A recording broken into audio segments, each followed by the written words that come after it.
Hello friends, and welcome to my video. Today I will be talking to you about how to study effectively for the newly formatted AP exams. As most of you know, that AP has recently decided to switch to a 45-minute exam. This has to be taken at home. This might be a shock to most of us, knowing that the traditional AP exam is taken in a classroom setting and can last over 3 hours. Thankfully, in this video we will talk about how you can adapt to this change and how you can develop your own personalized study plan that will help you achieve success on your AP exam. So without further ado, let's jump right in. To start off, it's important to determine what you need the most and least practice on. This step is really important because if you spend all your time preparing for a topic that you already know really well, then you will never be able to give time to the topics you don't know too well. Therefore, finding what you need the most and least practice on can help you figure out what topics you must spend more time preparing on.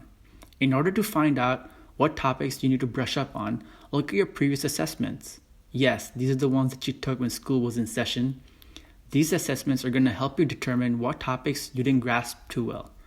Also, if you have taken any practice FRQs or completed any practice material since the COVID outbreak, make sure to look over these and analyze them too.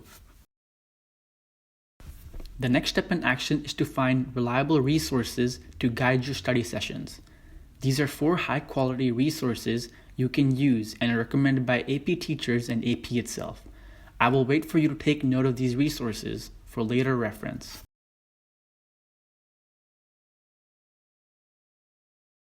Now that you've assessed your strengths and weaknesses, it's going to be important to create your study plan.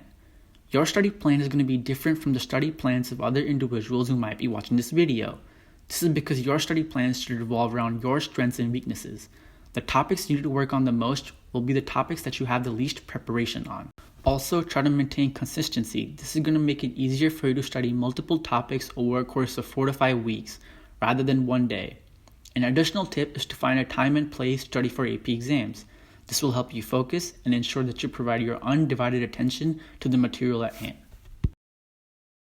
Sticking to your schedule is going to be the hardest step of them all. We all love procrastinating, and long breaks such as this one can deter us from our academic responsibilities. But remember to envision the red finish line in your head.